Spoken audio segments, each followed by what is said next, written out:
اللہ تعالیٰ کو یاد کرنا خوبصورت ترین کاموں میں سے ایک کام ہے، بہترین عبادات میں سے ایک عبادت ہے۔ قرآن پاک میں اللہ تعالیٰ اس کے بارے میں فرماتے ہیں وَلَذِكْرُ اللَّهِ أَكْبَرُ، اور اللہ کا ذکر بہت بڑا کام ہے، بہت اچھا کام ہے۔ حقیقت یہ ہے کہ انسان جس چیز سے محبت کرتا ہے اس کو ضرور یاد کرتا ہے، اس کا ذکر کرتا ہے، دل ہی دل میں بھی اور زبان سے بھی، کیونکہ جس چیز کی محبت انسان کے دل میں ہوتی ہے وہ چیز زبان پر آ کر رہتی ہے۔ یہ ہو نہیں سکتا کہ ہم اللہ تعالیٰ سے محبت کرتے ہوں، دل میں اس کو یاد کرتے ہوں، پھر زبان سے اس کا ذکر کرنا بھول جائیں۔ ذکر الہی تو بندہ مومن کی زندگی میں غیر محسوس طریقے سے شامل ہو جاتا ہے، اس کی اس طرح عادت ہو جاتی ہے کہ انسان اٹھتے بیٹھتے چلتے پھرتے تنہائی میں سب کے بیچ میں بیٹھ کر اپنے رب کو یاد کرتا رہتا ہے، دل ہی دل میں یا زیر لب وہ اپنے رب کو کسی حال میں بھی نہیں بھولتا۔ اور بھولے بھی کیوں؟ اس لیے کہ اس کی ذات پر رب کے احسانات ہر ایک سے بڑھ کر ہیں، اس کی نگاہیں ہر طرف رب کے کمالات دیکھتی ہیں، وہ ہر طرف رب کی نعمتوں کو دیکھ کر سرشار ہوتا رہتا ہے۔ وہ جس طرف بھی نظر اٹھاتا ہے وہیں اس کو رب کی قدرت اور تخلیق نظر آتی ہے، اپنے سامنے دائیں بائیں اوپر نیچے ہر طرف زمین آسمان جو کچھ بھی بنا ہوا ہے، جو کچھ بھی پھیلا ہوا ہے وہ سب اس کے رب کا بنایا ہوا ہے، پھر وہ اس رب کو کیسے بھلا سکتا ہے؟ قرآن پاک میں اہل ایمان کو ذکر کرنے کی تلقین کی گئی ہے۔ اللہ سبحانہ و تعالیٰ فرماتے ہیں فَاذْكُرُونِي أَذْكُرْكُمْ، تم مجھے یاد کرو، تم میرا ذکر کرو، میں تمہیں یاد کروں گا۔ ایک اور جگہ پر فرمایا وَاذْكُرْ رَبَّكَ فِي نَفْسِكَ تَضَرُّعًا وَخِيفَةً وَدُونَ الْجَهْرِ مِنَ الْقَوْلِ بِالْغُدُوِّ وَالْآصَالِ وَلَا تَكُن مِّنَ الْغَافِلِينَ، اور اپنے پروردگار کو دل ہی دل میں عاجزی اور خوف کے ساتھ اور آہستہ آواز سے صبح و شام یاد کرتے رہو، اور دیکھنا غافل نہ ہونا، یعنی رب کی یاد سے کبھی بھی غفلت اختیار نہ کرنا۔ ایک اور جگہ پر فرمایا وَاذْكُرُوا اللَّهَ كَثِيرًا لَعَلَّكُمْ تُفْلِحُونَ، اور اللہ کا ذکر کرو کثرت کے ساتھ، بہت زیادہ، کیوں؟ لَعَلَّكُمْ تُفْلِحُونَ، تاکہ تم فلاح پاؤ، کامیاب ہو جاؤ۔ اس سے پتہ چلتا ہے کہ اللہ تعالیٰ کو یاد کرنا کامیابی کی علامت ہے، اللہ کے ذکر میں کامیابی کی ضمانت ہے۔ مومن مردوں اور عورتوں کی صفت قرآن پاک میں یہی بیان کی گئی ہے کہ وہ بہت زیادہ اللہ کا ذکر کرنے والے ہوتے ہیں۔ سورۃ الاحزاب میں آتا ہے وَالذَّاكِرِينَ اللَّهَ كَثِيرًا وَالذَّاكِرَاتِ، اور اللہ کا ذکر کرنے والے مرد اور اللہ کا ذکر کرنے والی عورتیں جو کثرت سے اللہ کا ذکر کرتی ہیں۔ کثیرن اعد اللہ لہم مغفرۃ واجرا عظیما، اللہ نے ان کے لیے بخشش اور بہت بڑے اجر کا وعدہ کر رکھا ہے۔ اور پھر یہ کہ ذکر کرنے کے لیے کوئی خاص وقت مقرر نہیں، انسان ہر حال میں ذکر کر سکتا ہے، ہر وقت میں ذکر کر سکتا ہے۔ نبی صلی اللہ علیہ وسلم کے بارے میں آتا ہے کان یذکر اللہ فی کل احیانہ، آپ ہر وقت میں یعنی ہر قسم کے وقت میں، دن میں یا رات میں، صبح میں یا شام میں اللہ کا ذکر کیا کرتے تھے۔ حدیث پاک میں آتا ہے، حضرت ابو موسیٰ اشعری سے روایت ہے مثل الذی یذکر ربہ والذی لا یذکرہ مثل الحی والمیت، رواہ البخاری۔ آپ صلی اللہ علیہ وسلم نے فرمایا اس شخص کی مثال جو اپنے رب کا ذکر کرتا ہے زندہ انسان کی طرح ہے، اور اس کی مثال جو اپنے رب کا ذکر نہیں کرتا مردہ شخص کی طرح ہے۔ گویا ذکر کرنے والا اور نہ کرنے والا، ان دونوں کے درمیان اتنا ہی فرق ہے جتنا ایک زندہ اور مردہ انسان میں فرق ہوتا ہے۔ اور یہ فرق کتنا بڑا ہے، یعنی انسان تو وہی ہوتا ہے لیکن زندہ انسان میں اور مردہ انسان میں زندگی اور موت کا فرق ہے۔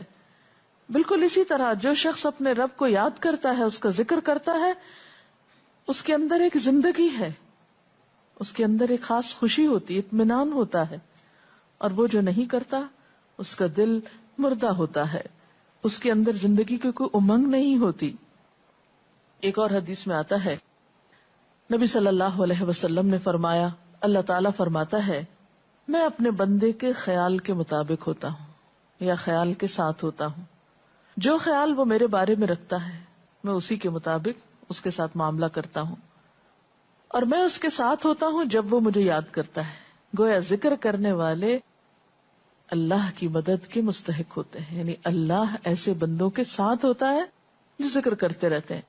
اگر وہ مجھ کو اپنے دل میں یاد کرتا ہے تو میں بھی اس کو اپنے دل میں یاد کرتا ہوں، اور اگر وہ مجھے کسی جماعت میں بیٹھ کے یعنی کسی گروپ میں یعنی پبلک میں بیٹھ کے یاد کرتا ہے تو میں اس کو اس سے بہتر جماعت میں یاد کرتا ہوں، یعنی فرشتوں کی جماعت میں یاد کرتا ہوں. تو گویا فاذکرونی اذکرکم، تم مجھے یاد رکھو میں تمہیں یاد رکھوں گا. تو جو شخص بھی یہ چاہتا ہو کہ اللہ تعالیٰ اس کو یاد رکھے، اس کی مشکل میں اس کی مدد کرے، تو اس کے لیے کیا ضروری ہے کہ پھر وہ ذکر کرتا رہے. اور ذکر تمام عبادات کو خوبصورت بناتا ہے. مثلا روزہ رکھنا ایک عبادت ہے، لیکن جس روزے میں ذکر الہی ہو اس کا اجر و ثواب کئی گنا بڑھ جائے گا. حج ایک عبادت ہے بذات خود، حج کا سفر ایک عبادت ہے، لیکن اس سفر میں انسان اگر ذکر الہی کرتا رہے تو اسی حج کا ثواب کئی گنا بڑھ جائے گا. اور نماز تو سراسر ہے ہی اللہ کی یاد کا نام. اقم الصلاۃ لذکری، نماز قائم کرو میری یاد کے لیے. اللہ کے ذکر کا بہترین طریقہ ہے. ایک اور موقع پر آپ صلی اللہ علیہ وسلم سے جب یہ پوچھا گیا کہ سب سے اچھی نماز کس کی، سب سے اچھا روزہ کس کا، سب سے اچھا حج کس کا، سب سے اچھا مجاہد کون، تو آپ صلی اللہ علیہ وسلم نے ہر بار یہی جواب دیا کہ جو اپنے ان کاموں میں ذکر الہی کثرت کے ساتھ کرے. اور ذکر کرنے والے ہر میدان میں آگے نکل جاتے ہیں. حدیث پاک میں آتا ہے نبی صلی اللہ علیہ وسلم نے فرمایا مفردون سبقت لے گئے. لوگوں نے پوچھا کہ یہ مفردون کون ہے؟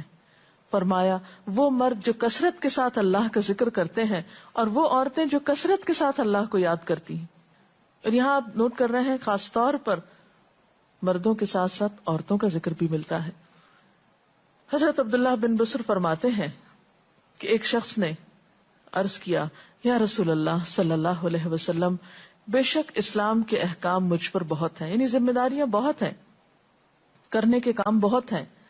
آپ مجھے کوئی ایسی بات بتائیں جسے میں اپنے لیے لازم کر لوں، یعنی میرے لیے آسان ہو اور میں پابندی سے کر سکوں. تو آپ صلی اللہ علیہ وسلم نے فرمایا لا یزال لسانک رطبا من ذکر اللہ، کہ ایک چیز پابندی سے پکڑ لو، اور وہ کیا کہ تیری زبان ہمیشہ اللہ کے ذکر سے تر رہے، ہر دم اللہ کو یاد کرتے رہو. اور یہ حقیقت ہے کہ انسان کوئی بھی کام کر رہا ہو، مثلا خواتین کھانا پکا رہی ہیں، گھر صاف کر رہی ہیں، واک کر رہی ہیں، کوئی بھی کام کر رہی ہیں اس طرح کا، تو اس میں ساتھ ساتھ اللہ کی یاد کرتی رہیں. سبحان اللہ، الحمدللہ، اللہ اکبر، استغفر اللہ، لا الہ الا اللہ، ان اذکار کا ورد کرتے رہیں، تو اس میں کام بھی ہوتا رہے گا اور اس کے ساتھ ساتھ اللہ کی یاد بھی ہوتی رہے گی. خصوصی طور پر 2 کلمات ایسے ہیں جن کے بارے میں بہترین اجر کی خوشخبری سنائی گئی. آپ صلی اللہ علیہ وسلم نے فرمایا کلمتان، 2 کلمات ایسے ہیں خفیفتان علی اللسان، جو زبان پہ بہت ہلکے ہیں، یعنی پڑھنے میں کچھ مشکل نہیں. ثقیلتان فی المیزان، میزان میں بہت بھاری ہیں. حبیبتان الی الرحمن، رحمان کو بہت محبوب ہیں. اور وہ کیا ہیں؟ سبحان اللہ و بحمدہ، سبحان اللہ العظیم. چلتے پھرتے، اٹھتے بیٹھتے، کام کاج کرتے، تسبیح پڑھتے رہنا، ذکر کرتے رہنا انسان کے دل کو جہاں اطمینان بخشتا ہے وہاں اس کے کام کو آسان بھی کر دیتا ہے، اور اللہ کی مدد بھی ساتھ ہوتی ہے. اور قرآن پاک میں ایسے لوگوں کے لیے خوشخبری ہے، الا بذکر اللہ تطمئن القلوب، سنو اللہ کے ذکر سے دلوں کو اطمینان ہوتا ہے. اور ویسے بھی میزان میں بہت بھاری نیکی ہے.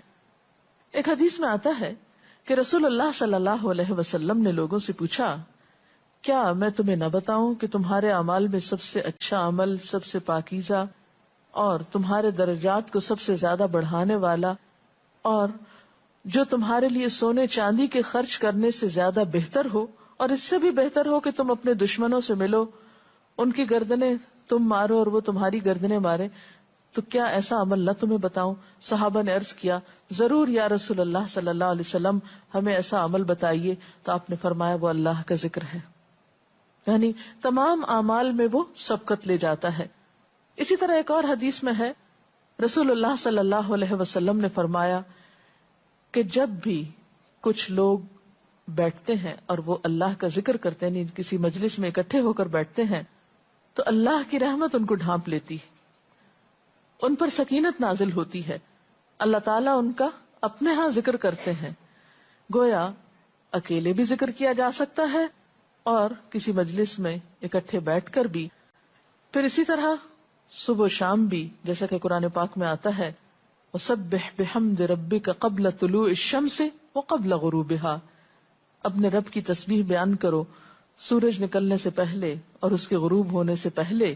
ایک اور جگہ پر آتا ہے وَسَبِّحْ بِحَمْدِ رَبِّكَ بِالْعَشِيِّ وَالْإِبْكَارِ، اپنے رب کی حمد و ثنا بیان کرو عشی کے وقت یعنی عصر کے وقت، والابکار اور صبح کے وقت۔